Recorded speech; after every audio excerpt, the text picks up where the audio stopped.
자, 예배하는 여러분들에게 주의 은혜가 가득하기를 바랍니다. 오늘 말씀. 창세기 노아의 홍수 사건이에요.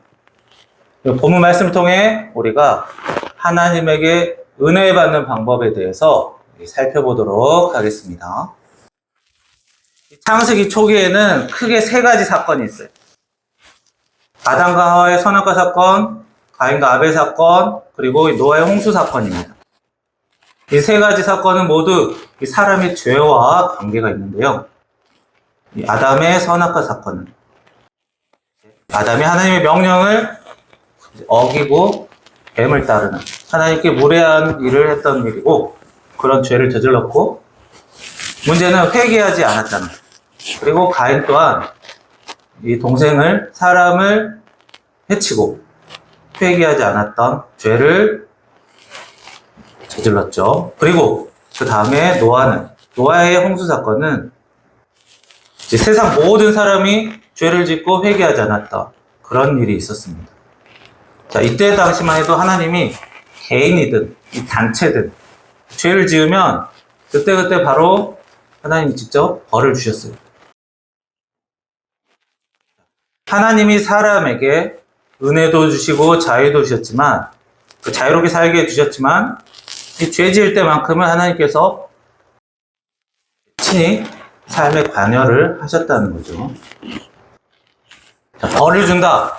그냥 단순히 상대방이 미워서 내가 괴롭게 만들어야겠다가 아닙니다. 이런 일을 하면 벌을 받는다 라고 하면서 이 죄란 무엇인지 알려주고, 다음에는 이런 벌을 받지 않도록 죄를 짓지 마라 가르쳐주는 역할을 해요.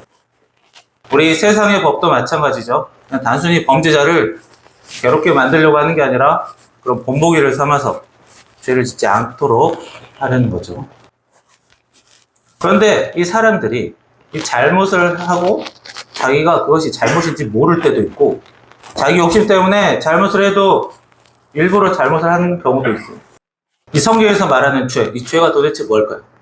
이 죄라는 것은 복잡하게 이야기하면 밑도 끝도 없이 복잡하지만, 사실 간단하게 얘기하면 간단하게 말할 수도 있습니다.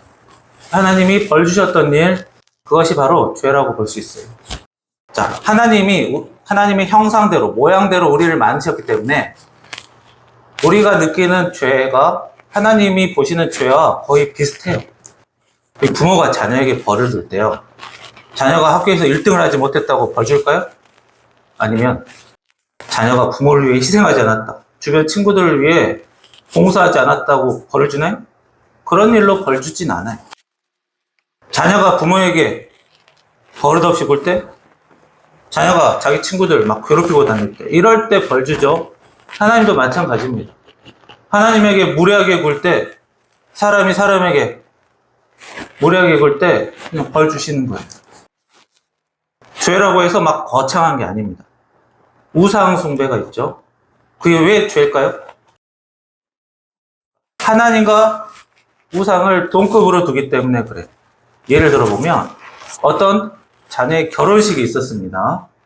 그 결혼식에 부모의 자리를 앞에 딱 두죠. 근데 그 자녀가 부모 자리 옆에 자리 하나를 더 만들었어요. 그리고 자기 동네 아저씨를 딱 앉혔습니다. 그래서 부모가 물었어요. 이 아저씨가 왜 부모 자리에 앉냐? 그랬더니 어저께 결혼 축하한다고 자기에게 10,000원을 줬답니다. 그래서 고마워서 부모 옆에 딱 앉혔대요.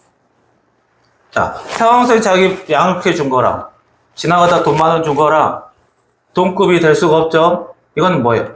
부모에게 함부로 대하는 것이죠. 그래서 부모가 이거는 경우가 아니다, 아저씨 내려보내라 했더니 자기는 그게 좋아서 감사해서 무조건 해야겠대. 자, 이런 게 우상 숭배예요. 하나님 우상 숭배 하지 말래도 계속 하죠. 자, 하나님이 우리가 느꼈던, 우리가 생각하는 그 부모가 당했던 수치와 모욕, 이런 것들이 하나님이 겪는 우상 숭배를 통해서 하나님이 당하시는 그런 수치와 모욕이에요. 하나님께 함부로 대하지 말라는 거예요. 자, 하나님이 이렇게 사람에게 가인과 아벨, 아담 하와 이렇게 벌을 주면서 세상 사람들에게 이런 게 죄다, 조심해라 가르쳐 주었지만, 이 사람들이 당시의 사람들이 그 죄라는 것을 잊어버리고 여전히 자기 욕심대로 자기 이득만 취하면서 살기 때문에 이 세상에 죄가 너무 퍼져버렸습니다. 그랬더니 성경에서 뭐라고 하냐면 온 땅이 하나님 앞에 부패하여 폭력이 가득한지라. 그러니까 죄는 곧 폭력이에요. 뭐가 옳은지 그른지 참인지 거짓인지 따지는 게 중요한 게 아니고 폭력이냐 아니냐가 중요한 거예요. 하나님이 아담과 가인에게 죄 지은 대가로 죽음에 관련된 벌을 주셨죠. 너는 결국 죽으리라. 죽을 때까지 일해야 된다. 일해도 죽을 때까지 제대로 먹지 못한다. 이런 죽음의 벌을 주셨습니다. 그래서 죄로 가득 찬 그 세상 사람들에게 죄에 관련된 죽음, 홍수, 대홍수를 준비하셨어요. 자, 그런 시대에 노아라는 사람이 나옵니다. 성경에서 노아 뭐라고 하죠? 당시에 의인이고 완전한 자라고 합니다. 하나님과 동행하는 자. 우리가 뉴스에 보면 의인이다 이런 소리 막 나오거든요.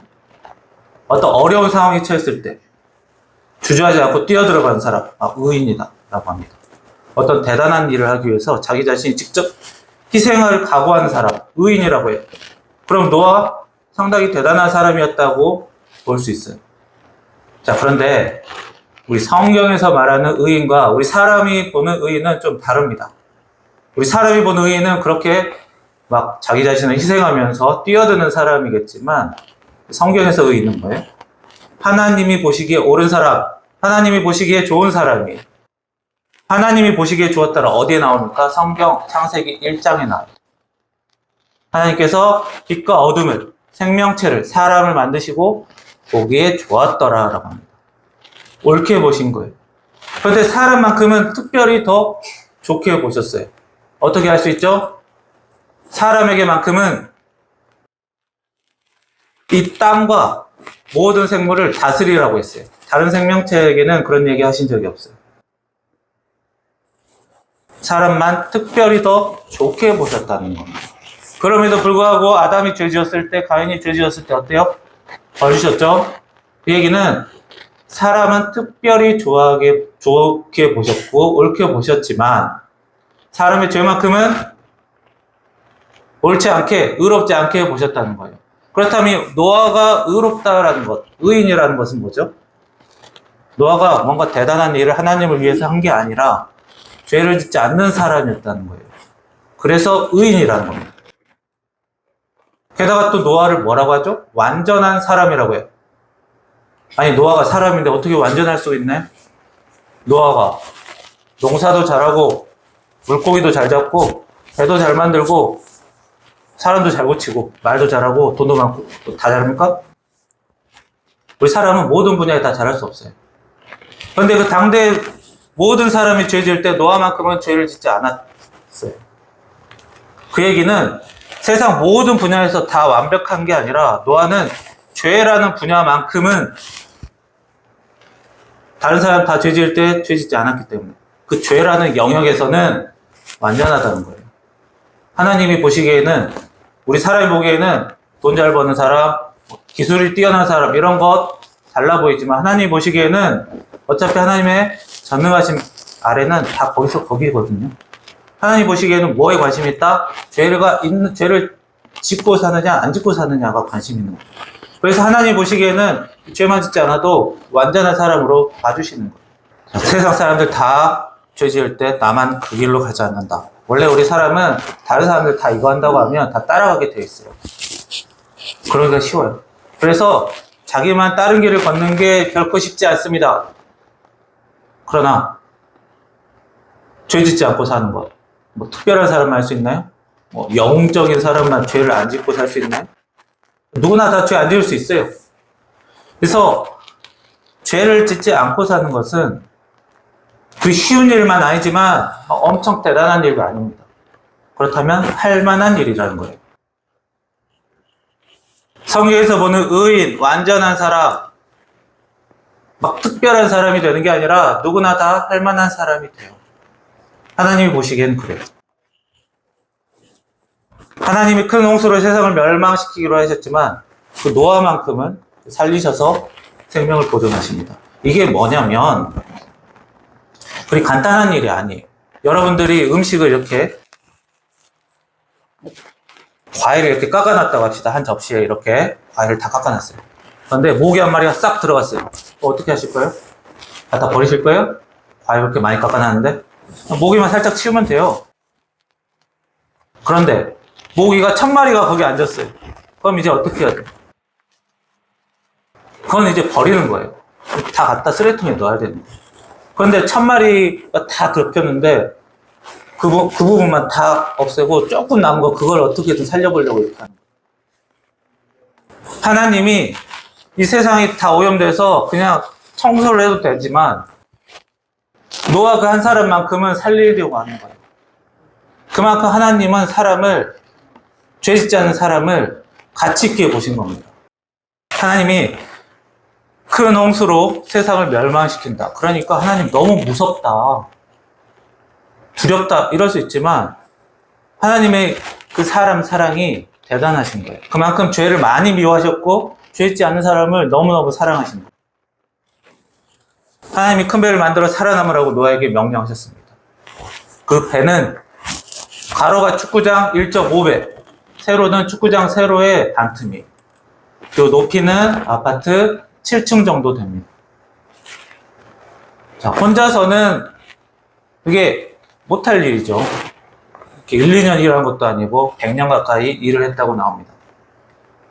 하나님이 물론 직접 명령하셨기 때문에 그런 일을 했지만 사실은 대단한 순종과 노력이 없으면 하지 못하는 일이에요. 우리가 예수님이 이 땅에 오셨다 다시 하늘로 가셨다 해서 저절로 자동으로 구원을 얻습니까? 내가 예수님의 부활을 믿는 그 과정이 있어야 돼요. 뭐 대단한 건 아니겠지만 예수님을 받아들이는 과정이 필요해요. 예수님이 이 땅에 오셔서 구원을 주시고 갔다고 해서 우리가 마음껏 죄 지어도 되는 죄의 자격증을 얻은 것도 아니에요. 예수님이 분명히 사랑하며 살라고 하셨어요. 사랑하며 살아야지 은혜를 받는 거예요. 하나님께서 노아 너는 내가 특별히 좋게 봤으니까 배도 다 만들어주고 그냥 가만히 손가락만 빨고 있어. 그거 아니었어요. 살기 위해서 일하라는 하나님의 명령에 따르고 자기가 순종하고 성실하게 일했던 것이 있습니다. 그러니까 우리가 자신과 가정의 건강, 잘 되기를 바랄 때는 내가 그리스도이니까 하나님이 알아서 해주겠지 라고 생각하지 말고 자기 몸도 관리하고 안 좋은 음식은 피하고 건강검진도 성실하게 받고 이렇게 관리하면서 성실하게 임하는 것들이 노아가 보여주는 삶의 본보기예요. 노아의 홍수가 시작되고 많은 사람들이 죽음으로 벌을 받았습니다. 그리고 하나님께서 남은 사람들을 위로하시고 경고하시면서 사건을 이제 정리를 하세요. 하나님은 이 살아남은 사람에게 뭐라고 하셨냐면 다른 사람을 해치지 말아라. 폭력을 쓰지 말라고 명령하셨습니다. 창세기 6장에 나와요. 그런 사람은 앞으로 자신이 직접, 하나님이 직접 혹은 다른 사람을 통해서 벌 주신다고 하셨어요. 실제로도 약속을 지키셨어요. 나중에 소돔과 고모라 사건, 아브라함 시대에 나와요. 도시 전체가 죄에 물드니까 어때요? 하나님 직접 벌을 주시죠. 나중에 이스라엘이 만들어지고 나서 그들이 범죄하니까 어때요? 다른 나라를 통해서 벌을 받게 합니다. 하나님이 직접 벌 주시기도 하고 다른 사람 통해 벌 주시기도 해요. 한 번 벌 받았으니까 이제는 괜찮아가 아니라 하나님은 죄를 계속 미워하시는 거예요. 하나님은 앞으로 땅의 모든 생물을 그리고 이제 홍수로 쓸어버리지 않는다고 약속하시면서 그 증거로 약속의 증표로 무지개를 주셨습니다. 눈으로 확인할 수 있게 하신 거예요. 하나님이 죄인들 싹 쓸어버렸으니까 깨끗하다, 기분 좋다가 아니라 앞으로는 그렇지 않겠다는 거예요. 부모가 자녀 혼내고 나서 앞으로는 그러지 말아야겠다 이런 것과 비슷한 거예요. 앞으로는 이렇게 가혹하게 벌 주면 안 되겠다 이렇게 후회하시는 거예요. 죄인이라도 하나님은 사람을 사랑하시기 때문에 그 벌 주신 거에 대해서 마음 아파하시는 분. 하나님의 사랑이죠. 자, 더 중요한 것은 하나님께서 위로하셨다는 거. 이게 가장 중요해요. 하나님이 벌 주시고 나서 항상 위로하시는 게 있어요. 창세기 선악과 사건에도 아담과 하와에게 위로하신 게 있고, 가인과 아벨에도 가인에게 위로하신 게 있어요. 홍수 사건에도 사람들을 위로하신 게 있습니다. 생육하고 번성하라고 은혜 주셨고, 채식과 육식 함께 하면서 음식으로 위로를 하셨어요. 생육하고 번성하라. 어떻게 해야 돼요? 먼저 가정을 꾸려야 돼요. 그리고 그런 가정들이 많아야 사회가 이루어야 생육하고 번성할 수 있습니다. 가정을 꾸리려면 두 사람이 힘을 합쳐 마음을 합쳐야 되고, 서로를 돌보고 위로하고 사랑하며 살아야지 생육하고 번성할 수 있는 거예요. 두 부모가 자녀를 한 명 낳으면, 한 명 낳았다고 해서 출산율이 1이에요. 이런 1 상태에서 계속 시간이 유지되면 어떻게 돼요? 두 명이 한 명이 되는 거죠. 반틈이 되는 거예요. 출산율이 1로 계속 시간이 흐르면 전체 인구가 반틈이 됩니다. 그런데 우리나라 지금 출산율이 0.7이에요. 그 얘기는 이대로 시간이 지나면 인구가 반틈이 아니라 한 3분의 1 정도로 줄어든다는 거예요. 기사를 봤더니 두 세대, 약 60년이 지나면 100명 정도의 사람이 한 12명 정도로 줄어든답니다. 지금 상태로 100년이 지나면 우리나라 인구가 한 10분의 1만 남는 거예요. 나머지는 이제 외국인들이 들어오게 되겠죠. 그래서 현재 우리나라 인구는 2010년 이후로 계속 5천만을 유지하고 있는데, 이제는 계속 줄어들고 있어요. 그럼 나중에 100년이 지나면 서울 인구가 1000만인데요. 우리나라 5분의 1이 서울에 사는데 그 서울 인구의 반틈이 만 남는다는 거예요. 자, 절대 그냥 간단한 일이 아닙니다. 그런데 웃긴 거는 각 나라의 부자의 정도를, 부자 나라를 순서대로 세워봤더니 우리나라가 약 15위 정도예요. 그런데 그 위쪽에 보면 미국, 러시아, 중국 이런 나라는 어때요? 우리나라보다 땅이 훨씬 더 크죠? 비교하기가 좀 불평등하죠? 그래서 같은 땅을 기준으로 해서 부자 나라를 세워봤더니 우리나라가 몇 등 한 줄 아십니까? 전 세계 3등이. 그 같은 땅 크기로 봤을 때는 미국보다 더 잘 사는 거예요. 돈이 많은 나라입니다. 나라에 돈이 많다는 건 뭐예요? 하나님의 은혜가 많다는 거예요. 하나님의 은혜가 많은데 현실은 자살을 가장 많이 하고 불행한 게 가장 높고, 그게 우리나라의 현실이라는 거예요. 출산율은 계속 떨어지고 생육하고 번성하지 못하고 있어요. 하나님의 명령에 따르지 못하고 있습니다. 하나님이 분명히 은혜는 주셨는데 어때요? 은혜를 제대로 쓰지 못하는 거예요. 아프리카 같은 나라는 하루 종일 물고기 잡고 농사하고 심부름하고 이래도 한 끼 제대로 먹기가 힘들다고요. 그러나 우리나라는 하루 1시간만 일해도 최저임금 10,000원만 받아도 밥은 배부르게 먹을 수 있어요. 그만큼 나라에 하나님 은혜가 있지만 그 은혜가 있더라도 감사하지 못하고 그 돈을 가지고 자꾸 범죄하는 데 쓰고 가정을 파괴하는 데 쓰고 이러기 때문에 자꾸 은혜가 떨어지고 있다는 거예요. 이처럼 세상에 우리 사회가 자꾸 하나님의 은혜가 떨어지고 하나님의 은혜를 제대로 쓰지 못하는 이유는 무엇입니까? 무엇보다도 사랑이 점점 부족해지고 있기 때문이에요. 폭력이 만연하다고 했어요. 노아의 시대 때. 폭력이 많다는 것은 사랑이 없다는 거예요. 가정이나 사회에 사람에게 사랑이 없으면 하나님의 은혜가 있어도 그 은혜를 제대로 쓰질 못해요. 주신 은혜로 엉뚱한 짓하고 범죄만 할 뿐이에요. 하나님의 은혜가 있어도 사랑이 있어야만 생육하고 번성할 수 있습니다. 어차피 이 사회라는 거는 개인이, 가정이 모여서 이루어지는 거기 때문에 개개인에게, 가정에게 사랑이 있어야 돼요. 그리고 하나님께서 노아 시대, 홍수 이후로 사람의 먹거리를 풍성하게 만드심으로 사람을 위로하셨습니다. 모든 산 동물은 너희의 먹을 것이 될지라 채소와 같이 이것을 너에게 다 주겠다. 우리 사람은 살기 위해서는 먹어야 돼요. 생명의 원천입니다, 음식은. 그러나 이 음식은 사람의 기분을 밝게 만들어주는 좋은 보조제이기도 해요. 그래서 이 부작용이 없으면 고기든 채소든 함께 잘 섞어서 먹는 게 좋아요. 왜요? 하나님이 그렇게 하라고 하셨으니까요. 그런데 일부 사람들이 식물만 먹어야 잘 산다, 건강하다. 고기만 먹어야 살이 빠진다. 옳지 않습니다. 왜요? 하나님이 정해줬는데 왜 사람이 멋대로 바꾸려고 하는 거죠? 하나님이 이렇게 허락해 주셨는데 왜 사람이 이건 해도 되고 이건 하면 안 된다. 사람에게는 그걸 권리가 딱히 없는 거예요. 하나님이 가르쳐 주신 대로 우리 신체에 부작용이 없다면 골고루 먹는 것이 하나님의 뜻에 맞는 삶이고 이게 우리에게도 큰 도움이 됩니다. 하나님이 주신 그런 위로 우리가 제대로 활용할 수 있어야 돼요.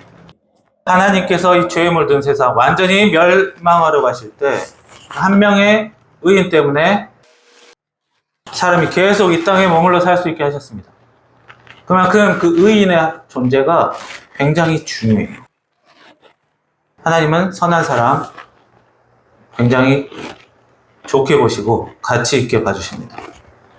그런 의인이 되는 사람은 우리가 특별한 사람이 되는 게 아니라 죄에서 멀어질수록 된다는 것을 우리가 꼭 기억하셔야 돼요. 노아가 자기가 죄 짓지 않아서 자신이 살고 자기 가족을 살렸어요.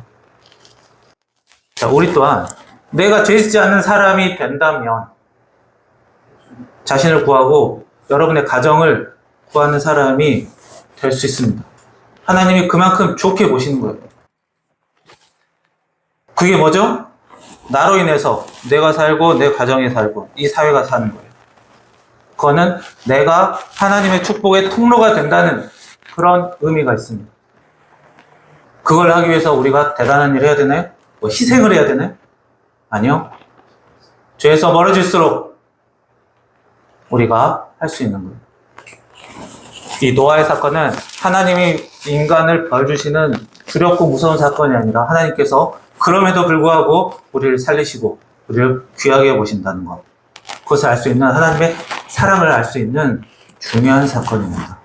축복의 통로가 되는 여러분들이 되기를 축원합니다. 기도하겠습니다.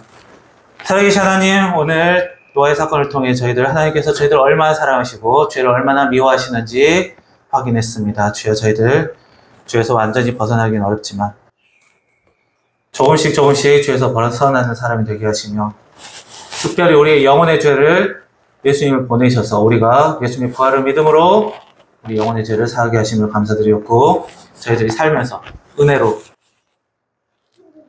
죄 짓지 않고 은혜 받으며 살면서 축복의 통로 역할을 감당할 수 있는 사람으로 살게 하여 주옵소서. 예수님의 이름으로 기도합니다. 아멘.